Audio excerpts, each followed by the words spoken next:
this is me, this is my life, and this is the life of a modern stick maker in Ireland, and I'll show you around. I'll be yapping quite a lot, and I hope to get lots of comments and questions. I love to educate people that are curious about Irish crafts, wondering what a shillelagh is. So, do you want me walking in, holding something? Yeah. Just for a shot? Yeah, perfect. So here is a nice piece of blackthorn wood that I can make into a nice shillelagh. And I'm Francis McCaffrey. Just to introduce myself, I'm a 5th generation blackthorn shillelagh maker based here in County Kerry, and I spend most of my time in this stick dungeon. Here, let me give you a tour of the dungeon, okay? Here are some pieces of blackthorn that I'm going to be making into walking sticks. So this is usually how I spend my afternoons. After the wood has been straightened, I usually just bring it here and I will start the process then of making a walking stick. But before that, I can show you what I use to straighten the wood. So usually when I am starting with a piece of blackthorn, here for an example, the piece of blackthorn can be quite bendy because the blackthorn is usually in an overgrown hedge and it is always looking for the light. So usually it's growing up like this and it's kind of swerving, trying to get through the thick thorns to look for the light. So usually after the wood has been seasoned, the process of straightening it begins, and I will go into the cutting of the wood and the seasoning of the wood in a second, but because I have this out, we'll show this. I kind of use these apparatus to straighten the wood.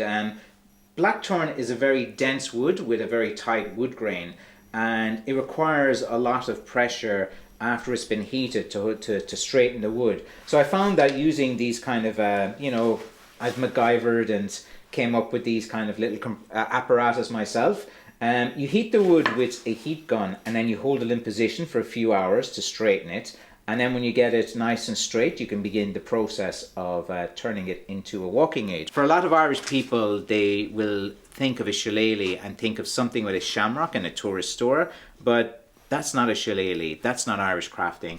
Shillelaghs originated in quite a long time ago. In 1805 the faction fights started in Tipperary, where families that had grievances would meet on market days, and the two families would square up against each other. They would exchange insults back and forth, and then the faction fighting would begin. Very different from the fighting with tenants, with landlords, with all these different things. This would usually happen around fair day, and it was quite extreme. People got injured. Look up Ballybunion faction fight for any of you nerds out there that want to really go in and see some extreme. And guys would fight with these sticks because it was very hard to outlaw a walking stick. So a lot of people at the time would always have walking sticks. So they would use whatever resources they had to fight. So because blackthorn is a very dense wood with a very tight wood grain, people would get these sticks out of the hedges. They would make them their own. They would sometimes give them names. They would have quite a connection with a stick. But that's another thing too, because I always run off in tangents. Do you remember when you are a young guy or young girl, you're walking on the beach, you're walking in the forest, and you'll just see a piece of wood on the ground, and the piece of wood calls to you. You'll see something in it. You'll be like, wow, that's like a wizard's staff, or it's a lightsaber. And the minute you pick up the wood, you feel a kind of energy and you feel a connection to it. How many moms will be watching this and will say their sons are bringing back dirty sticks and dirty things into the house? There is some kind of connection between having a stick. It just seems natural. And when you hold a natural wooden walking stick in your hand, it just has a different feeling to it. You hold the plastic one, you're like, it's just, there's something in it. There's a certain energy in wood. And when you are around it all the time, it is a living thing. It grew out of Irish soil, made by these little tiny Irish hands. You can't get a more authentic Irish product than a handmade Irish blackthorn. And I can tell you a little bit now about the cutting of the wood and the sourcing of the wood. We'll just go down here to all of this here is my seasoned blackthorn wood, which I work on. If you want to cut blackthorn, there's certain rules and regulations that you have to just be aware of, and it's not too many. Say, for example, you are allowed to cut hedgerows between September to the end of February, and then after February you're not allowed to go cutting in hedges because the birds are nesting. So to cut blackthorn, you have to wait until the first frost happens. And there's a reason for this, because when the first frost happens in Ireland, the blackthorn, all the sap starts to go towards the root. So if you can cut a piece of blackthorn wood during, say, mid-November till about the end of February, when you cut the wood then and you season it for the 2 or 3 years, it's less prone to cracking. If you cut blackthorn, say, hypothetically in May or June, it's going to be full of sap, the leaves are showing, it's flowering, and there's a lot of what's called sap in there. And then if you cut the piece of wood and you try to season it for 2 to 3 years, the sap will take an extra year to come out of it. And then because of the sap too, you'll find it'll split really badly as it's doing. So it's very important to wait until first frost, which nobody listens to me. Everyone thinks they can do it. Everyone thinks it's easy, but I'm coming from a position of authority. I've learned from my mistakes. Like, I've made every single mistake in making Irish walking sticks, and I've learned from them. I've listened to my community as well. So when I'm saying if you wait until the first frost, you will get a better selection of blackthorn wood as well. And when you're going into the middle of a blackthorn bush, it's a bit like a horror movie. It's very dark.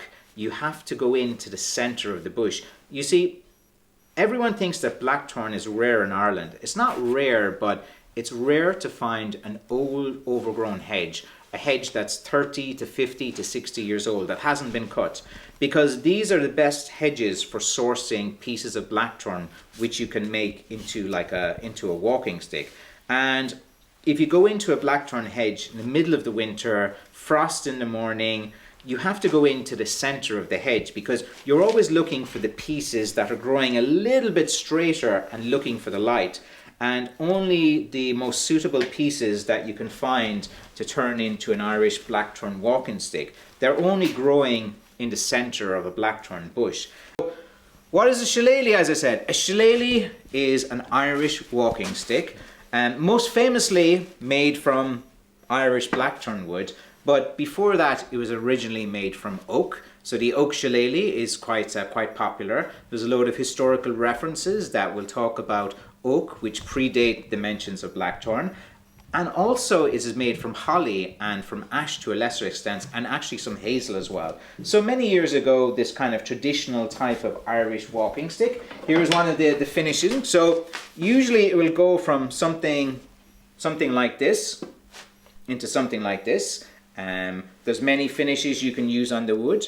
This is a natural bark one, which is quite a popular style of mine. Many people like it traditionally, like also painted and stained black, which is predominantly what most people would associate with blackthorn. So here are the sticks that I was working on yesterday. You come over in this direction. So here are some blackthorn that I've been working on, and you can see that usually this kind of the thorns, the knuckles, the nodes, a lot of people do like this as well. They just think it looks pretty cool and badass.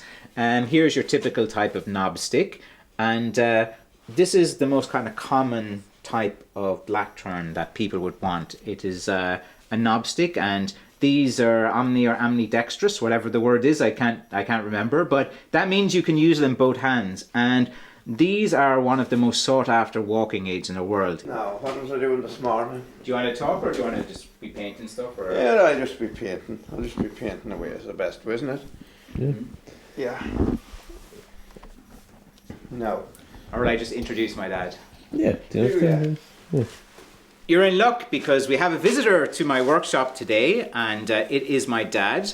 My dad, also Frank McCaffrey, he taught me everything I knew about stick making. From a young age, he was involved in carpentry from 16, and he's in his late 70s now. He's quite old, but he stays active. Yeah, doing a bit. Yeah. He that's stays it. active and he comes down here. It's good exercise for him. It's good for his mind. It's good for him sometimes to get away from my mom just for a few hours. Yeah, just for a and few hours. we can come down here. We have a bit of banter. We talk, and sometimes it's good to have company because it's quite a lonely job. And then my dad comes down. He can correct me if I'm doing something wrong with my woodworking, which is the only way to learn.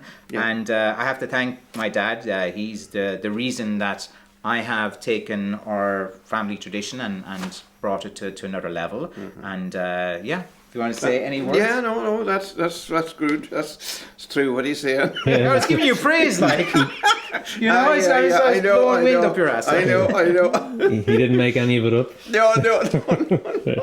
That's it. Well, no, that's the thing. Look, the thing is, it's actually true. So, like, when you're a young lad and your dad shouts at you saying, "Put that thing down, you're doing that wrong," like, as you get older, you appreciate that because that's called learning. You learn from mistakes. And if someone doesn't correct you and give out to you and you're making a mistake, you don't learn. So, like, actually, it is true, and actually, you do appreciate it. Yeah, like, no, he does. I think he does, that of it's, course. Well, that's know, it. It's, I'm sort of easy going, and that's how it goes. easy going, yeah. Easy going. That's good. As long as the work gets done. Yeah. You started out making the shillelaghs and walking sticks initially when you were doing carpentry. Is that? I used to be always doing a bit of it. Yeah, that's it. Because there was history within our family, like my father The used craft to. fairs. Remember you used to go to craft fairs, fairs and all that. Yeah, and like I also worked in the building most of the time. That was it. Yeah, it was just something, especially when it was in Cork, because there was no, you wouldn't get any wood there or anything. Blackthorn, it was too far out of the city. But when I came back round here, then I kept going, and myself and himself, we got up and running. We were talking about sourcing the blackthorn, so crawling under bush fires. Oh, sure, that's the way it didn't come easy, like, and up mountains. Yeah, we've had many. Yeah, when my dad used to come with me, there's a few instances too. We're talking about how difficult he is, and that one time back Glenbeigh, he was on the mountain and he got into a bit of trouble and wasn't feeling too well, and we're a few miles away from the car and with blackthorn and with my dad and. We had to carry them over stone walls and back and forth, and lads, it near killed me. Do you bundle them up, like tie them up, or what do you do? You can't bundle them too much because of the thorns. You just have to maybe try and bring 6 or 7 at a time. Bendy, you see, so it's hard. You can't stack them together, so they're all different bends. See, these haven't the thorn, but that when you cut them, you're not going to be chopping them there. You leave the thorns on them until you get home or whatever. Mm-hmm. You see, or by the car, you cut them. That's it. Yeah, it's a good day's workout. Yeah. So now I might just do a bit of.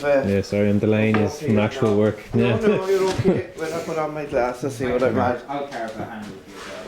Yeah, that's all right. Okay. So usually I would start with a piece of wood like this, and when you're cutting it, you usually cut it quite far from where you would see the knob or the handle. So we'll turn this into a knob stick now as well. So firstly, what we'll do is we'll just try to get some kind of rough cuts just to kind of get the idea of the shape that we want to go.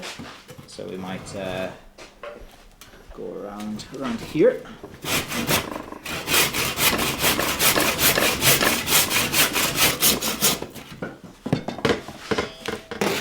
Okay, so we'll be trying to make a knob stick like here.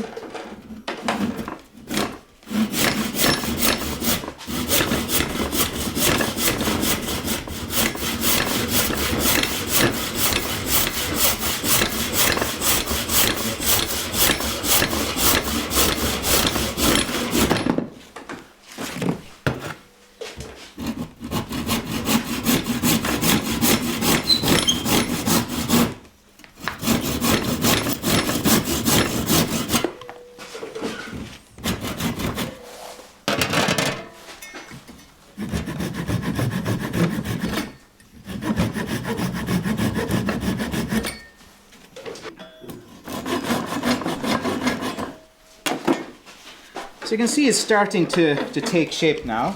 We're trying to get it into a knob stick. So we'll just do a few more simple cuts and then we'll begin the rasping process.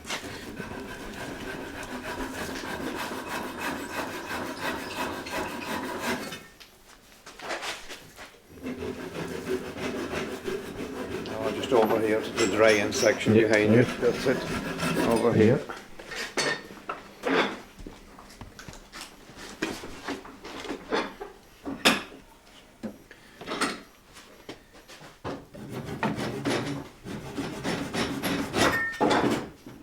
heater behind me. You can feel that that's the keeps these. These should be dry. I did these this morning. How long does it take to dry? Just a few hours? A few hours, yeah. But see, the heat doesn't be on when I was away. You just have to turn it off in case. Yeah, no, there's still a wee track of paint on them. Yeah, it's okay. Begin the rasping. So I'll just do a few more just little cuts.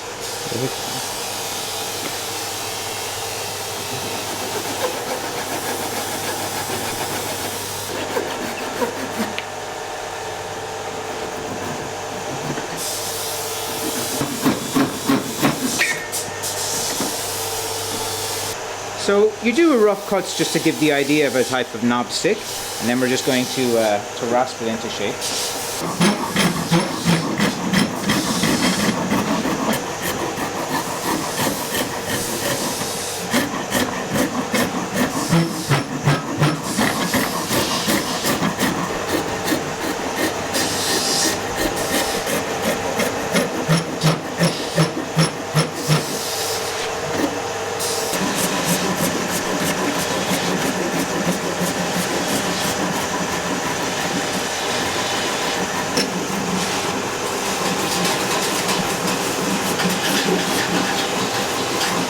This is more the kind of shorter shillelaghs. The shillelaghs can be the walking sticks, but they can also be these kind of like short ones as well.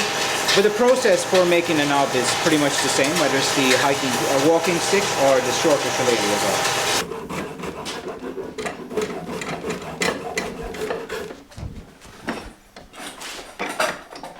well. Okay, so you can kind of see the transformation starting to turn into a traditional type of knob stick now. So I think that, so you kind of like just shape it up.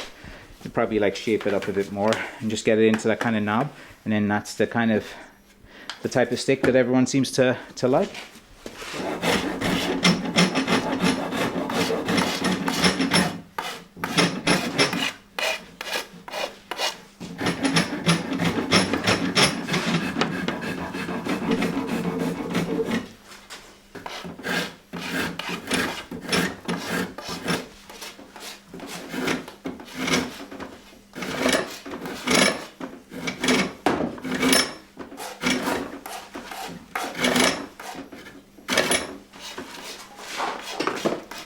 Is this usually the first step then after you bring them in, take the thorns off, turn them, and then start to shape the... Yeah, like you always have to be able to visualize where the handle is, and when you're making a walking stick you have to constantly keep checking if it's going to be comfortable in the hand, if there's a place for your fingers to go around, place for your thumb to rest. So you're constantly just trying to look at the wood and trying to figure out if there's like a natural little groove like there is here.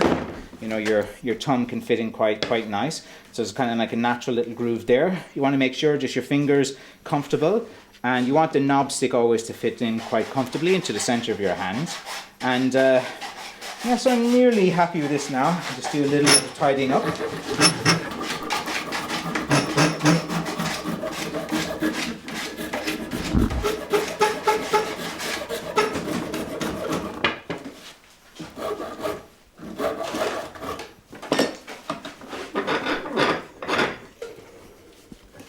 Yeah, I'm happy enough with that now. So then we just bring over and we do some sanding on it.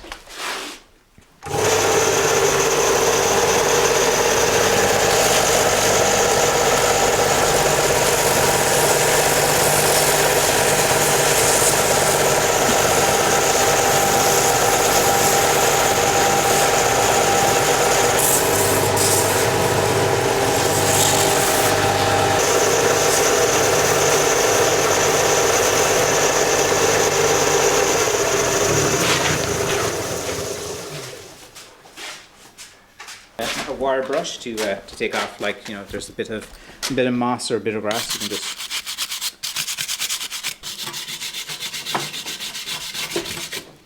Or even the larger ones. Would these have been used as fighting sticks traditionally, walking sticks? The small ones were just kind of carried around a lot. Like sometimes people would just have them inside their jackets. Sometimes they'd be used for herding cows. Sometimes they'd be used for getting the kids to go to bed early on a night.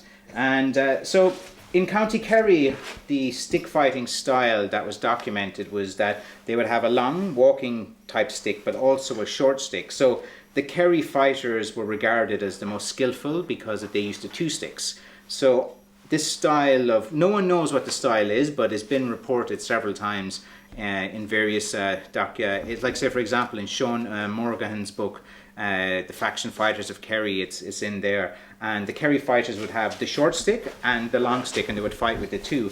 Do you know what the name means? Is it? Shillelagh. It comes like shillelagh is also used as a term just to describe oak wood, so specifically for oak wood. So instead of saying the word oak in old text, they would use the word shillelagh. But shillelagh can come from the Irish word as well. It's called sail ella, which means a thorned handle.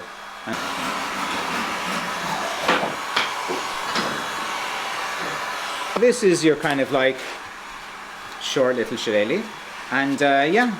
So now you just do more of the sanding process. You'll sand the wood here, and if the bark looks quite nice, you'll keep it, and then you'll have a nice short McCaffrey shillelagh, just like me. A nice short stick maker. Here you can see some of the thorns that you have to deal with as well when you have pieces of wood, and this one right here at the top, if you get that into your hand, you see they're a good like 4 inches long. And you know, if you're cutting the wood and you get that into your hand, the little bits of poison will come off the top. So usually these will be all clipped down, and then depending on the design, you'd leave maybe little nodes, you'd leave little bumps. It just depends on how you feel the best look is going to be on the stick as well. We're tightening this. Right. Now I may make a bit of noise with that. No, whatever you need. Just the heater. Yeah, just this. The work still has to be done. Yeah, exactly. Ah, well, that's it. Okay, we better plug it in. This is a root stick too. That's a root holder. Yeah, that's it. So, a little bit of heat onto it first of all, and yeah, it takes a lot of pressure to push these. You need, like this is a pretty crooked one, but hopefully we'll get it straight.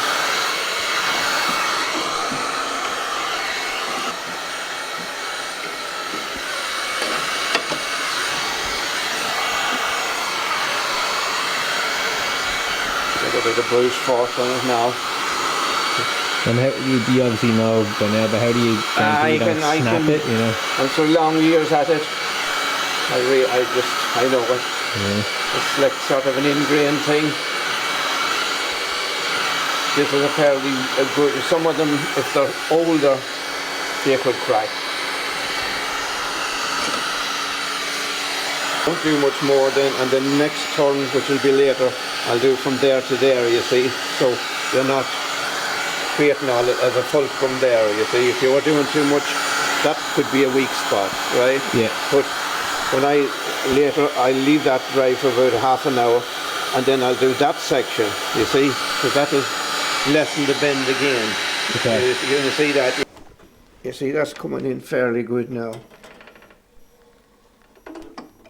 Now, I leave that settle now, and as I said, the next turn will be from approximately there to there. That'll go in after about half an hour or so. You just reheat it then? I reheated just another section, yes. So there earlier, this is a sort of a simple thing. We just, you see now, still hot there, but as you can see now, I've taken, there was a bad bend down to that, and you see it's straight now. Oh, yeah. So how does it work there? I'll show you now just roughly. What happens is you just fit it into these, right?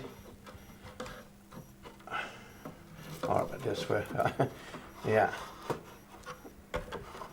This way. And you praise down, but you, at the same time you see you heat it here.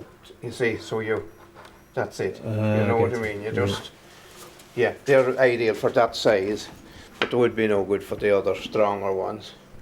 So now I'm happy with that now. That'll be ready for sanding next and doing the next stages of it.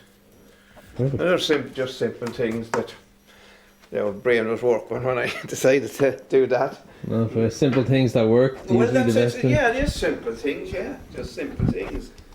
not like years they'd be putting them over their knee. Is that what they used to do? Yeah, like that, the fire. Yeah, the open fireplaces to be there, and next to they'd be doing that. No wonder they had bad knees. So I'll get this one and maybe.